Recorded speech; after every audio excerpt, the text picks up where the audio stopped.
Ever since I did the Pop-Tart test in Season 1, people have been asking me to actually nuke some Pop-Tarts for my show, but figure regular old Pop-Tarts are pretty boring to look at, and I'm pretty impatient, so I'll just do them in the shrink wrap.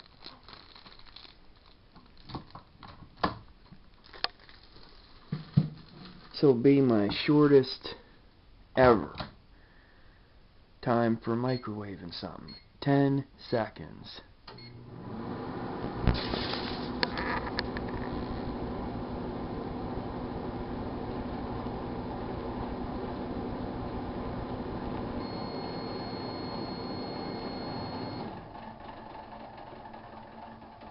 Now let us examine the post-product.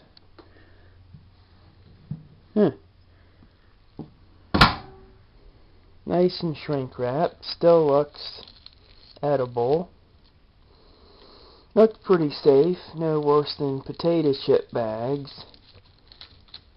I'm going to have to say, good idea. This is safe to microwave.